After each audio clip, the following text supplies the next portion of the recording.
கிருஷ்ணகிரி மாவட்டம் இளஞ்சி கிராமத்திற்கு அருகே தனியார் உறைவிட பள்ளி செயல்பட்டு வருகிறது. இந்த பள்ளியின் பின்புறம் 100க்கும் மேற்பட்ட விவசாயிகள் விவசாயம் செய்து வருகின்றனர். இந்த நிலையில் பள்ளிக்கும் விவசாயத்திற்கும் செல்லக்கூடிய அரசுக்கு சொந்தமான பொது பாதையை பள்ளியின் நிர்வாகி ஆக்கிரமித்துள்ளதாக விவசாயிகள் குற்றச்சாட்டை தெரிவித்துள்ளனர். இது தொடர்பாக மாவட்ட ஆட்சியர் அலுவலகத்தில் அப்பகுதியைச் சேர்ந்த விவசாயி அப்துல் மஜீத் மனு அளித்துள்ளார். அந்த மனுவில் அரசுக்கு சொந்தமான பாதையை பள்ளி நிர்வாகம் ஆக்கிரமித்துள்ளது என்றும், பள்ளியின் மாணவ மாணவியர் தங்கும் விடுதி, உணவருந்தும் அறை மற்றும் நீச்சல் குளம் உள்ளிட்டவைகளை அரசு விதிப்படி கட்டப்படவில்லை என தகவல் அறியும் உரிமைச் சட்டத்தின் வாயிலாக தெரிய வருவதாக குறிப்பிட்டிருந்தார். இதுபோன்று பல்வேறு விதிமீறல்களில் பள்ளியின் உரிமையாளர் ஈடுபட்டு வருவதாக, அவர் மீது உரிய நடவடிக்கை எடுக்க வேண்டும் என அந்த மனுவில் குறிப்பிடப்பட்டிருந்தது.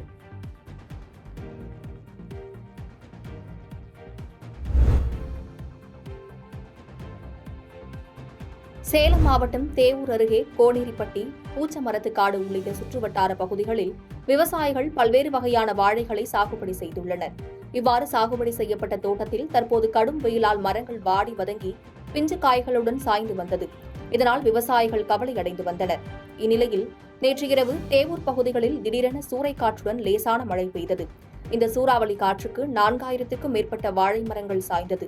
இதனால் விவசாயிகள் பெரும் நஷ்டமடைந்துள்ளனர். இதனைத் தொடர்ந்து வாழை மரங்கள் சாய்ந்ததற்கு உரிய இழப்பீடு வழங்க வேண்டும் என அப்பகுதி விவசாயிகள் கோரிக்கை விடுத்துள்ளனர்.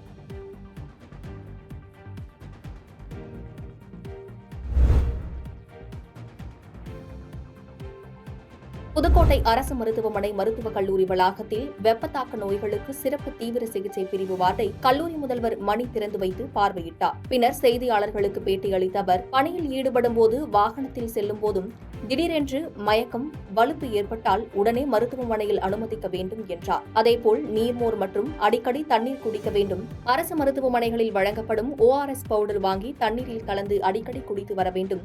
நீர்ச்சத்துள்ள தர்பூசணி பழங்களை சாப்பிட வேண்டும் உள்ளிட்ட அறிவுரைகளை கூறினார். மேலும் சிறப்பு தீவிர சிகிச்சை வார்டில் அனைத்து மருந்து மற்றும் ஊசிகள் தயார் நிலையில் வைக்கப்பட்டுள்ளதாகவும் கூறினார். நாங்கள் ஓரளவுக்கு டெய்லி 1 இல்லை 2 நோயாளிகள் வந்து கொண்டிருக்கிறார்கள். ஆனால் அவர்கள் சீரியஸாக வருவதில்லை. அவர்களுக்கு உண்டான நாங்கள் முன்னெச்சரிக்கையும் ட்ரீட்மெண்ட்டும் கொடுத்து அனுப்பியிருக்கிறோம்.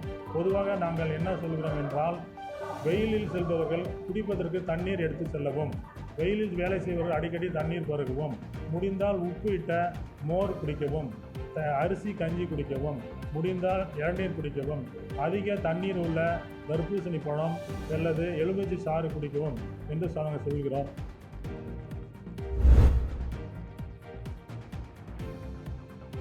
கிருஷ்ணகிரி மாவட்டம் முழுவதும் கடுமையான வெயில் வாட்டி வந்த நிலையில் கடந்த 2 நாட்களாக ஆங்காங்கே சூறைக்காற்றுடன் கனமழை பெய்து வருகிறது. இந்த நிலையில் நேற்று மாலை ஒசூர் அடுத்த தக்கட்டி, அர்த்தக்கல் பகுதிகளில் சூறைக்காற்றுடன் பெய்த கனமழையால் அங்கு பயிரிடப்பட்டிருந்த சித்தராஜ் என்ற விவசாயிக்கு சொந்தமான பப்பாளி மரங்கள் வேரோடு சாய்ந்து தோட்டம் முழுவதும் சேதமடைந்தது.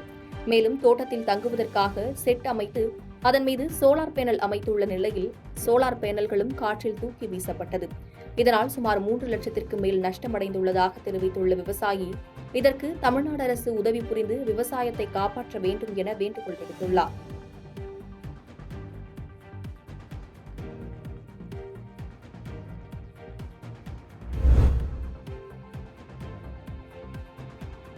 பொதுமக்களுக்கு தாகத்தை போக்க பானைகளில் தண்ணீர் வைத்த பெண் காவல் ஆய்வாளருக்கு பொதுமக்கள் நன்றி தெரிவித்தனர். கொளுத்தும் கோடை வெப்பத்தை தணிக்க பொதுமக்களுக்கு அரசியல் கட்சியினர் மற்றும் தொண்டு நிறுவனங்கள் சார்பில் ஆங்காங்கே நீர்மோர் பந்தல் திறக்கப்பட்டு வருகிறது.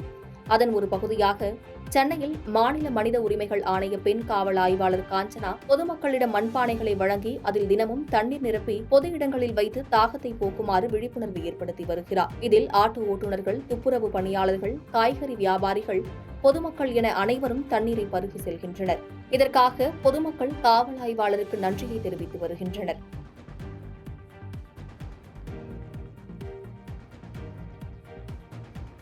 பாதகம் செய்பவரை கண்டால் நாம் பயங்கொள்ளலாகாது பாப்பா, மோதி மிதித்து விடு பாப்பா, அவர் முகத்தில் உமிழ்ந்து விடு பாப்பா.